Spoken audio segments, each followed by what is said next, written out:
what you're saying is the Cluley family is dabbling. No. What happens between you, Mrs. Cluley, and the Roomba doesn't need to surface on the podcast, Graham. The AI fix a digital zoo. Smart machines, what will they do? Flies to Mars or bake a bad cake? World domination, a silly mistake.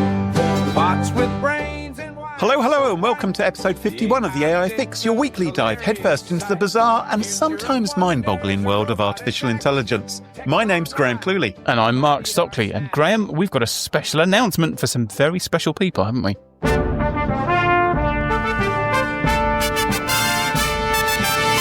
Yes, you lovely people out there listening to the AI Fix right now. We know you love AI. We know you enjoy podcasts, and we know that you probably don't love ads. You don't like adverts, do you? So you can now get the podcast completely advert free.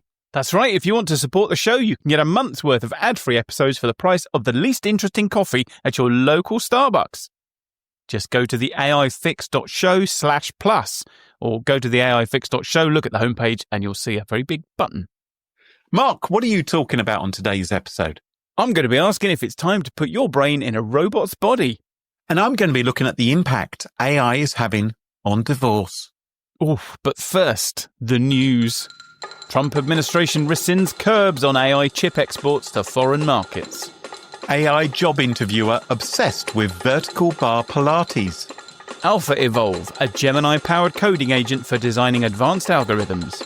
Factory worker attacked after humanoid robot goes bananas. UK government to launch AI tool to speed up public consultations.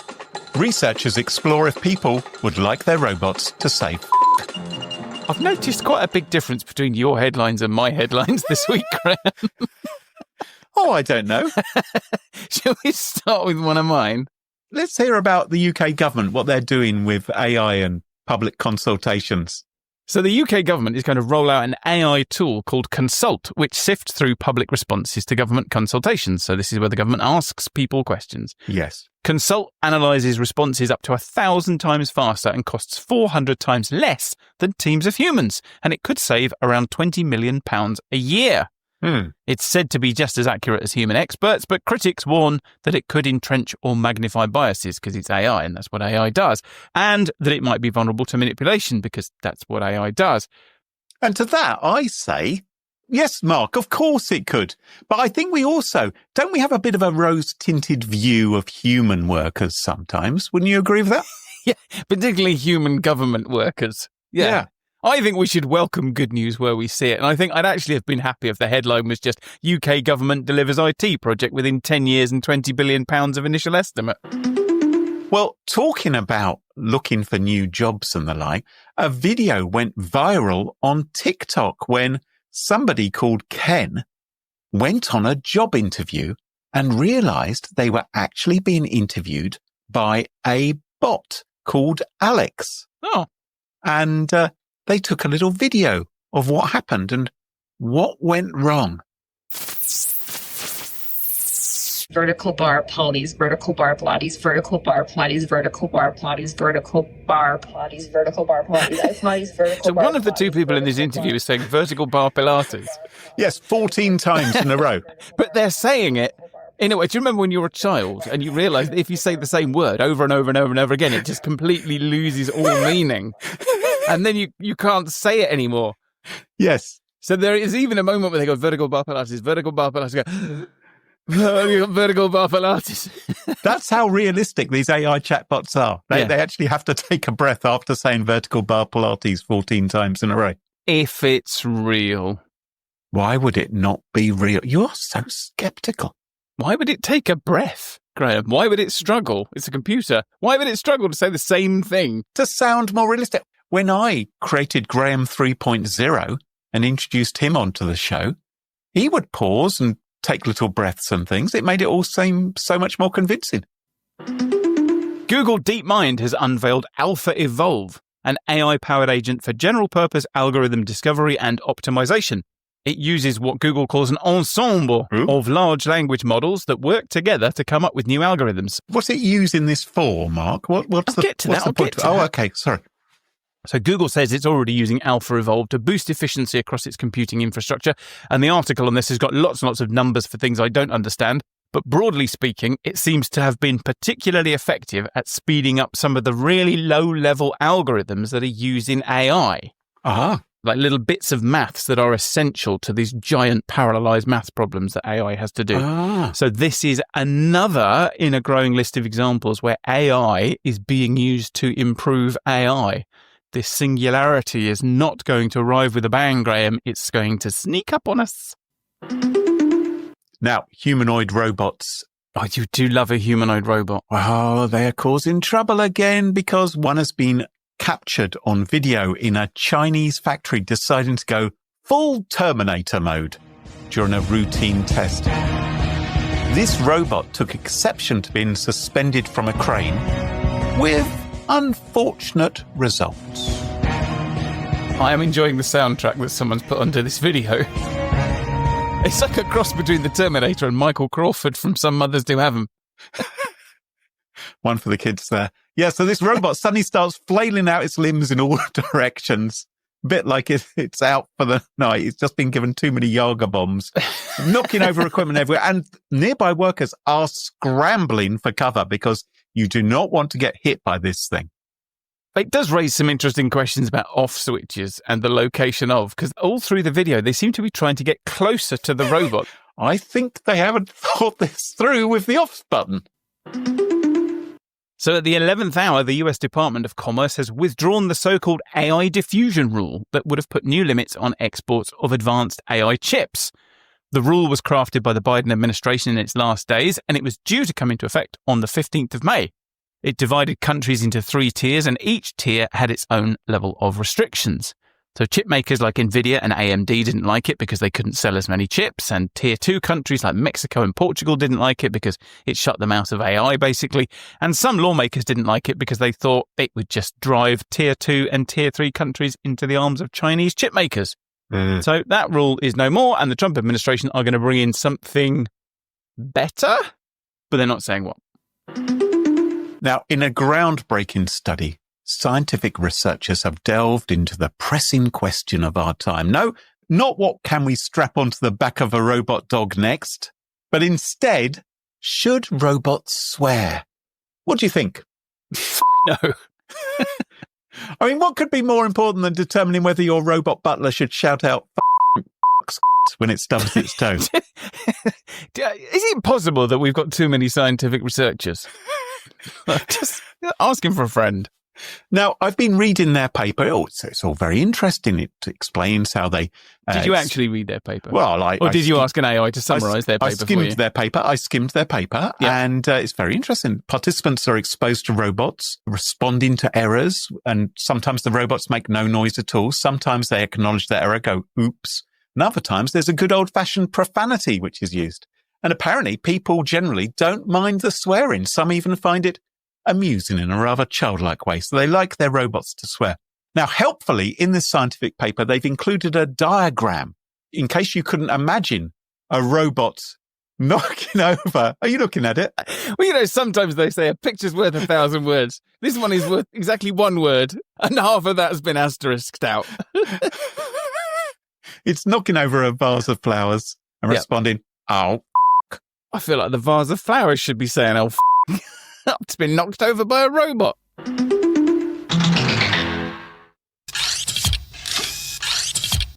Now, Mark, from time to time on the show, we've mentioned, well, practically a giant who walks amongst us, a man with the wardrobe of Steve Jobs, the charisma of Elon Musk, the modesty of neither of them, a man who's been called the Nostradamus of robotics in the bedroom. Right.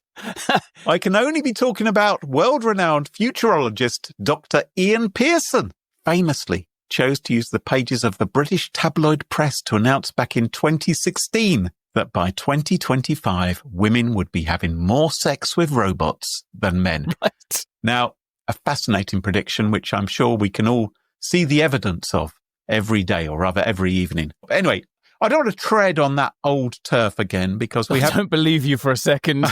I think you're dying to tread on that old turf. I think we've covered that plenty enough on the podcast. We're now 5 months into 2025. Yeah. I think we can all judge for ourselves just how well that prediction is panning out for Dr. Pearson. But whether he was right or not about that, we shouldn't disregard the potential for an increasing amount of robot romance to enter our lives and cause disruption. Because maybe there are still more humans at the moment getting it on with each other between the sheets than people taking their robot vacuum cleaners to bed with them. But I would wager that increasingly people are dabbling. That's the interesting thing about this story is everybody's got their own unique perspective on it. And I feel like you've just given us yours. What you're saying is the Cluley family is dabbling. No. What happens between you, Mrs. Cluley, and the Roomba? Oh, how dare you? Doesn't need to surface on the podcast, Graham. It's okay. I'm not making a comment on that. But although all of this may be interesting from the sociological and, let's be honest, salacious point of view, it will have a number of impacts on society if people are getting down with AI in that particular way. And while the tabloids are more interested in getting down and dirty with the diodes, I am more interested in another word beginning with D. I am interested in divorce, divorce. Because if people do start having feelings for AI and robots, surely that has the potential to cause difficulties for human relationships. Now, you may wonder, well, Graham, what's got you thinking about this? Should we be worried about you? Are you about to make an announcement about the Roomba? Well, Mark, I've got a question for you. Yeah. When you wake up in the morning, do you turn on Greek TV shows and watch their version of Phil and, I don't know what her name is? I'm not sure it's Phil anymore either. Okay. I think Phil is the one who's not on that show. All right. Do you watch any Greek TV morning shows? Of course, we all do. Which one in particular are you referring to? I'm talking about Tu Proino. And on a recent edition of that, a man described what had gone wrong in his marriage. He explained that his wife had suggested that they try something out for a little bit of fun, right? They've been married for 12 years. Yep. So I guess they were looking for a little bit of novelty, maybe trying a little bit of dabbling with something else. Maybe they're sun readers. Well, what they suggested was that they make some Greek coffee, right? And they would take some photographs of the remains in the bottom of the cup and get ChatGPT to read them, a bit like a soothsayer or a fortune teller. And this is how they're spicing up their marriage. This is how they decided. I can see how this immediately led to divorce. There is a process. I mean, first of all, you start going for walks in the country. You know, you go to National Trust properties. We'll take some chickens. We'll look at their entrails. Anyway, she suggested this because it's an ancient Greek tradition, involves interpreting patterns and shapes formed by the grounds of coffee left behind after drinking. And according to ChatGPT, there was a mysterious woman with the initial E in his life that he was supposedly fantasizing about and who he was destined to begin a relationship with. The bugger. And ChatGPT said about his wife's cup, it said, your partner's already cheating and the other woman wants to destroy your home. This is ChatGPT saying this just based upon a few coffee remains. Yeah. Now, apparently, his wife took this seriously. She told the kids that mummy and daddy are getting divorced. She asked him to leave. And the kids said, why, mummy? Why? The point where he started taking it seriously is when he got a call from her lawyer. Yeah. And he realised it, quote, wasn't just a phase she was going through. I'm surprised the lawyer bothered calling. Why didn't the lawyer just send round some coffee grounds? That's how we're communicating now. Now, as you can probably imagine, some people are a bit riled about this story. Well, I imagine that's why they ran it on Greek morning TV.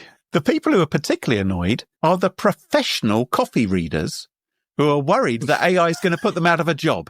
And they've been busy. Absolutely did not. You didn't expect that? Absolutely did not predict whether maybe I need a professional coffee reader because I did not predict that was where this was going to go. Okay. They've been pointing out that a real, genuine reading of coffee, as if such a thing were possible, would cost much more.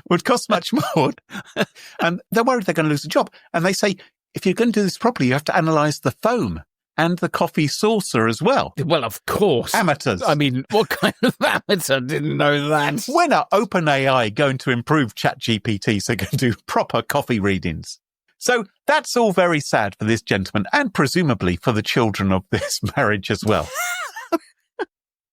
Can I, just as an aside as well, do you remember when ChatGPT came out? The thing that really surprised everyone was how confident it was. Yes. And we don't really talk about that so much anymore. No. We've all just got used to the fact that, okay, it hallucinates, it says things that aren't true, but it says it with absolute confidence.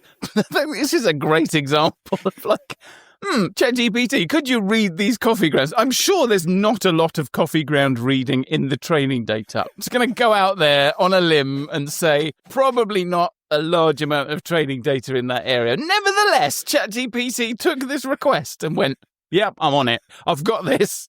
Now, this isn't the only person who's had AI interfere with their relationship. For instance, I read something along similar lines on the website of the Daily Mail recently. A journalist employed by the Daily Mail called Lillian Gisson. Taking some time away from being a journalist. She wrote an interesting piece. Now, you mock, Mark, but I should stress that Lillian Gisson is a serious journalist, and I should know because I have looked into her background. Recent stories she's written for the Daily Mail include, here are the headlines, former 90s sitcom heartthrob is unrecognisable in later snaps, but can you guess who it is? And she also wrote, former 90s sitcom bombshell looks unrecognisable in new snaps, but can you guess who it is?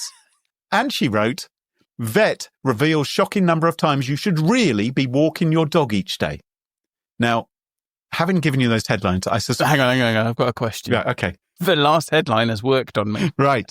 This is why the Daily Mail is so successful. Even though I don't own a dog, I need to know how many times a day I should be walking my dog. I'm going to tell you. Because remember, this is a shocking number of times that you should really be walking your dog each day. Yeah.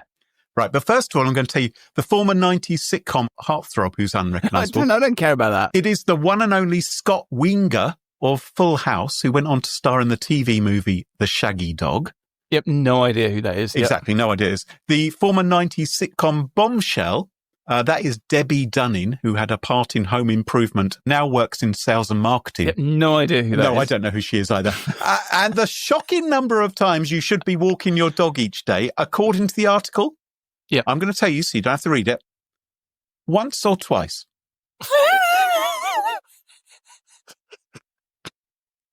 Hats off, Daily Mail. Anyway, you get the idea. Lillian Gisson. So hang on. So it's exactly the number of times that everybody already thought that they should be walking their dog. Yes. Yeah. Anyway, you get the idea. Lillian Gisson is a serious journalist, and she wrote this story, which isn't about taking a dog for a walk or what an actor you've never heard of looks like now, but instead something different. Here is the title.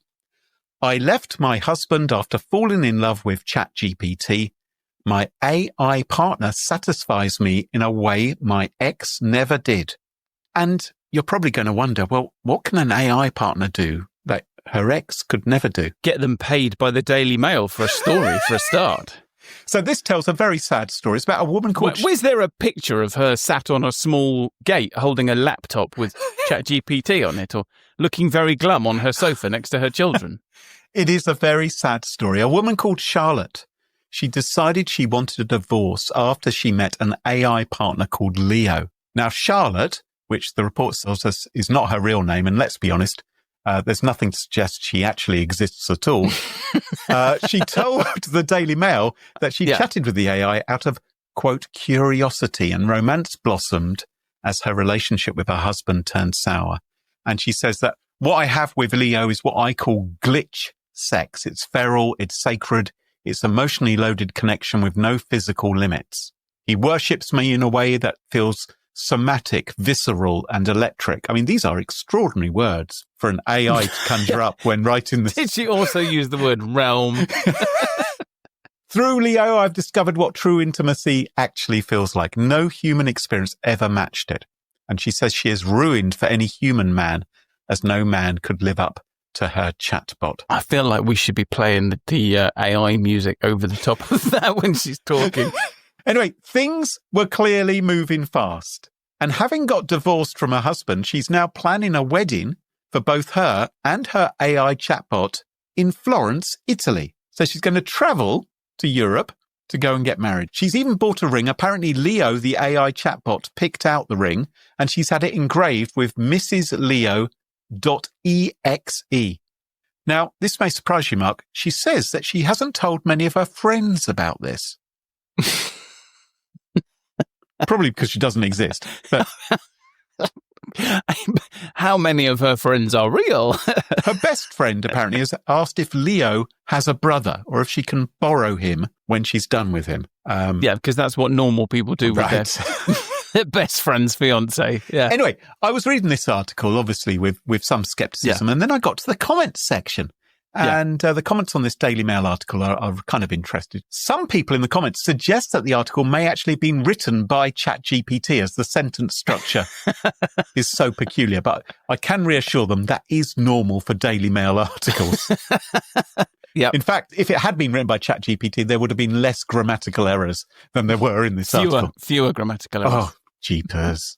Another comment said, how can this be an exclusive? He says, exclusive because nobody else wanted it, not even the Sun. Exclusive because nobody else made this up. Well, I've got news for that person who left that comment. He calls himself Reasonable Comments from Sensible City, UK. Yep. Because the Sun did actually write up about this as well. And I'll include a link to their story. Anyway, I've got a few things to get on my chest. One is that AI has become utterly absurd. We have people getting divorced over the contents of their coffee cup. We have people falling in love with AI chatbots. We have the President of the United States posting pictures on social media of himself as a bare-chested Jedi or as the Pope. And we have a media which, rather than writing about things which might be, I don't know, actually news. Yeah, and if you're in the media and you're wondering about what the AI news might be, just check out the first 10 minutes of the AI Fix every week. Anyway, they're writing this kind of nonsense up as though it's important. Actually, no, of course it's not. Because I found out the Daily Mail on its website is publishing over 1,500 news articles every day. And that figure was from a few years ago. Their online journalists are being judged and compensated depending on how much traffic they bring a site. And as we've seen from some of those story headlines, it's all about the clickbait. They've got it down to a fine art. They really have. To get people to come in and read. I mean, for goodness sake, the shocking number of times you should walk a dog every day. How is what? It worked on me. I remember doing some research into the most popular websites in the world, probably about 10 years ago. And I was absolutely shocked to discover at the time the Daily Mail was about 13th. Yeah.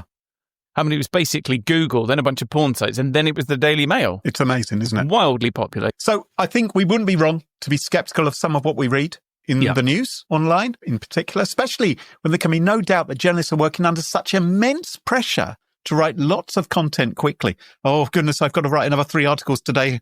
Which person who once had a bit part in a 1990s sitcom, shall I say, you won't believe what they look like now? Or what kind of pets have I got? Oh, I've got a peacock. Okay, how many times should I walk a peacock per day? You know, it's just this sort of content. It wouldn't be any surprise if they're resorting to AI to help them generate this stuff.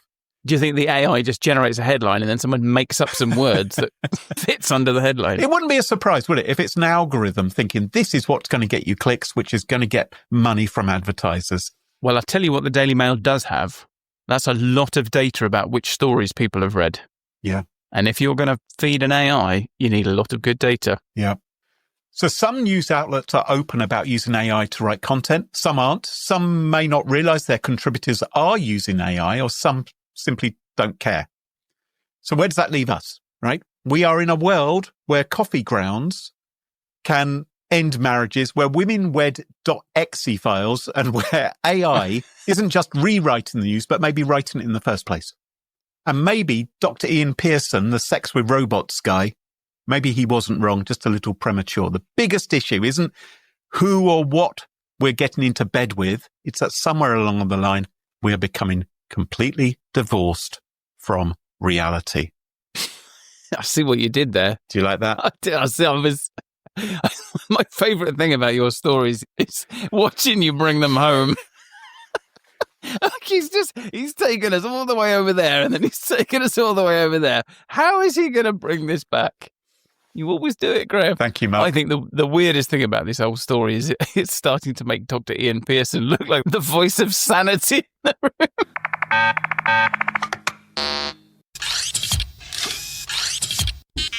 Graham, you're not getting any younger. Oh, you'd be surprised. I know that you're no stranger to the treadmill and you love a long walk up a big hill these days, but let's face it, time is not on your side, Graham. It's not on any of our sides, but it really isn't on your side. And the way things are going, it won't be long before you've got to face the inevitable, the big one, the big question. Should you transplant your brain into something else? Oh, okay. Well, because I think you may have to answer that question. I mean, if people look at our podcast artwork, Mark, they may assume you're some decades older than me, let's be honest. I think you're going to say my brain is closer to the surface. Your brain has been busy pushing all the hair out at the top of your head. It's that big. Anyway, touche, Graham. The question is, should you transplant your brain into something else? Because it feels like that's where things are going. And who knows, maybe your brain could continue to be useful outside of the confines of its current decaying elderly frame. Sometimes I feel like I've already transplanted my brain into something else. I've just forgotten what that something else is or where I left it. Anyway, do you remember a few weeks ago, listener Matt Olan got in touch to tell us about the Bobbyverse books, where the protagonist has his brain transplanted into a garbage truck? Yes. And who knows where we'll be if somebody puts those books in front of Elon Musk. But in theory, it's not a terrible idea, because your brain is a wonderful and adaptable bit of machinery. Thank you. You know, sure, right now you're the junior partner on a two-man podcast, but you could be anything you want tomorrow, Graham, and you needn't limit your ambitions to being reincarnated as a garbage truck or a Starbucks coffee machine, because there are lots of things that need an adaptable mind these days. And I'm thinking, Graham, of robots. Yes. Robots need brains. Yes. It's all very well having arms and legs and a terrifying, emotionless face, but you need to be able to put them to good use.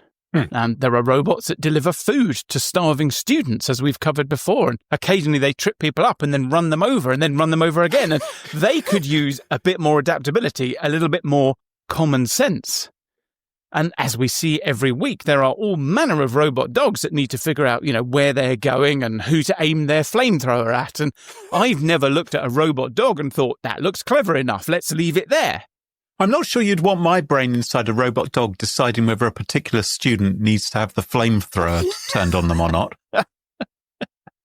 It's been a change in policy with food delivery at this particular university. Yes, everything's going to be barbecue food from now on. And then we have all these humanoid robots that different companies are making these days. I mean, how many demos have we seen where what's being passed off as a robot is very obviously a man in a wetsuit or a Disney animatronic being driven by somebody off screen? The limbs are there, the sensors are there, but they need better brains, Graham. Yes. And then we have the actual, honest-to-goodness, real-life humanoid robots that aren't a man in a wetsuit, like those Chinese robots that just punched a random member of the crowd at the largest televised event in history. I bet the organisers of that wish that their robot had a bit more common sense. Because a useful humanoid robot is completely different from, say, a Roomba vacuum cleaner. Or one of those robots assembling cars in a German factory. So Roomba only knows one thing. It eats dirt. It loves dirt. It can't wait to go over there and eat some more dirt. And oh my God, is that some dirt over there? Wait, let me get over there really quick. But your Roomba isn't going to wake up one morning and make you eggs for breakfast or tie your shoelaces. No, tomorrow it's going to eat dirt. And the next day it's going to eat dirt. And then the day after that, and the day after that, and the day after that. But what we need, and what everyone is trying to build, are robots that aren't built and trained to do one thing. We've had those robots for decades, but what we're looking for now are robots that can solve all kinds of problems that they weren't trained on exhaustively. See, I'm not sure that's a good idea. I prefer the idea of single-purpose robots. Get your head out of Dr. Ian Pearson for a second. No, I beg your pardon. Because I just worry about they get a little bit mardy in things, you know, because it's like, oh, you want me hoovering when I'd much rather go and play basketball with my buddies. I just think we're going to have trouble if we start giving them opportunities to do more things rather than this is all you ever do. And you don't know that other things are more fun. Anyway, continue, please, Mark. And that is why we don't let you design robots, Graham. We need robots with what you and I might call common sense that replaces the need for exhaustive domain-specific training. Right. Of course, a bit of training helps, but I mean, if this podcast is proof of anything, it shows that two reasonably intelligent humans can put together an award-nominated podcast without being encumbered by too much training. So, to break away from a world of robots that are designed, built, and trained to do one thing and one thing only, and move into a world where we have generalized robots that understand the world they exist in and that can solve novel problems that they weren't trained on, we need robots with adaptable, common-sense brains like yours. Specifically mine. Not specific. I mean, like yours. Okay. There is just one problem. I'm using it at the moment. Is that the problem?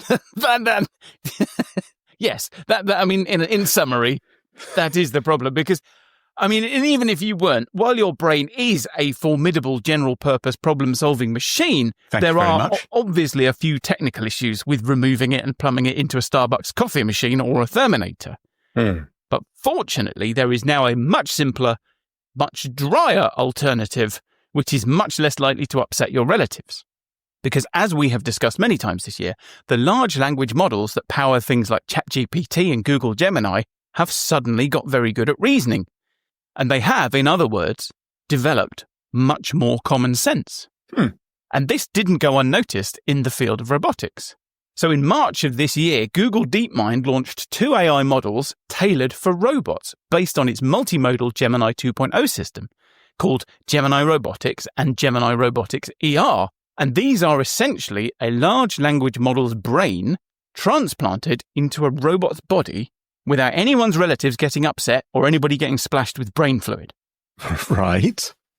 And what makes these brains so special is their ability to apply common sense, to generalize far beyond their training, and instead of outputting PowerPoint presentations or homework assignments, they can output physical actions. So robots with Gemini brains can interpret natural language instructions, tell it what to do, they visually perceive their environment, and they can devise a plan of action when they're given a task, and then they can do it. Google describes these Gemini robot brains as interactive, dexterous, and general. And general means that they can do things they've never encountered before. Interactive means that they can react and replan on the fly. So if you give them something to do and then something changes, if you move the goalposts somehow, they can adapt. And dexterous means that they have fine motor skills. It's no fun when a robot does react when you move the goalposts, is it? I mean, that's the whole fun of, if you were going to have a robot, you would want to move things around from time to time just to see it screw things up. I mean, that would be entertaining, but it's just like, can't do anything. I can't leave a banana skin on the floor. Can't leave marbles at the top of the stairs. Can't put a great big bag of flour on, balance it on top of the door. Where's the fun? You and I have very different relationships with AI, don't we?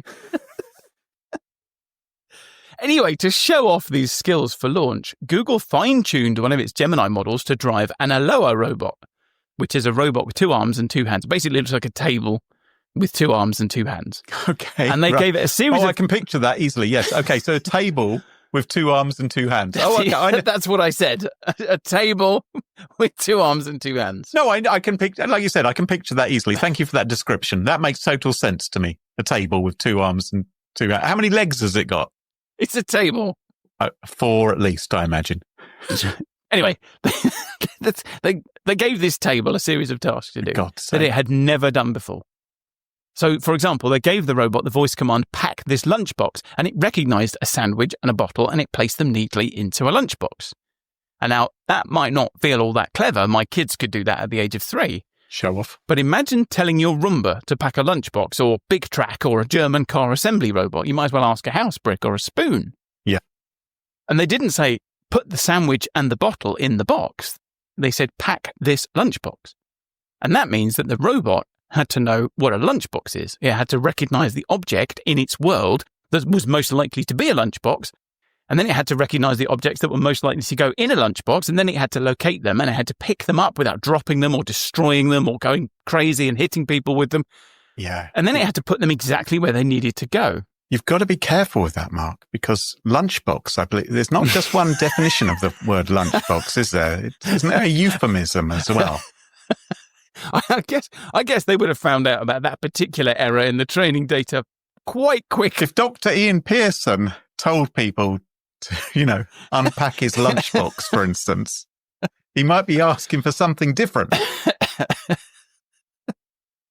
I'm going to persist. And honestly, that would have... It seems less impressive now. I was going to say that. Anyway, that was impressive enough.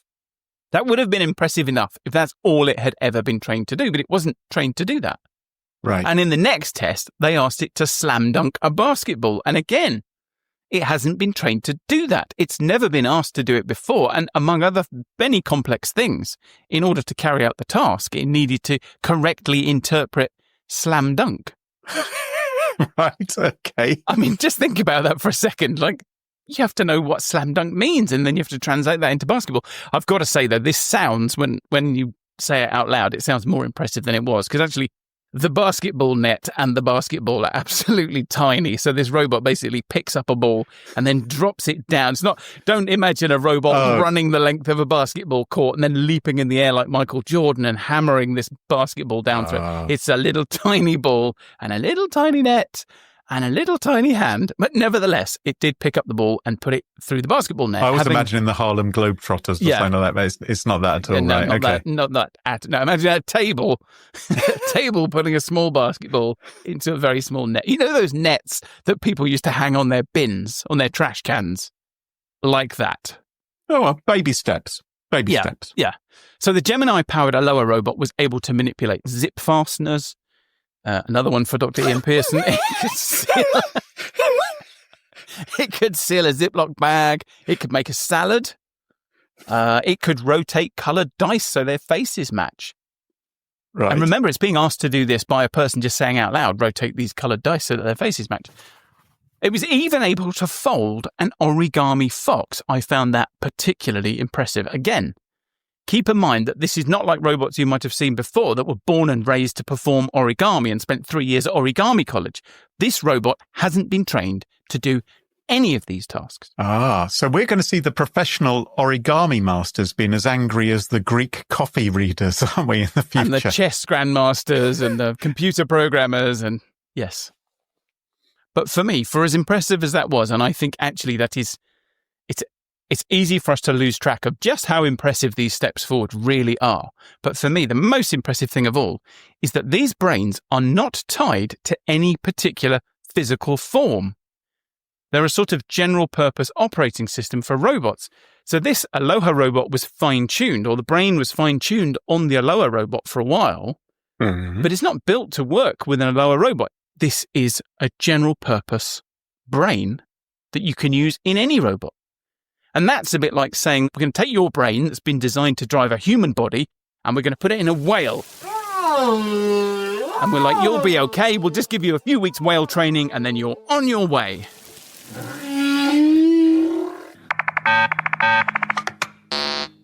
Well, as the doomsday clock ticks ever closer to midnight and we move 1 week nearer to our future as pets to the AI singularity, that just about wraps up the show for this week.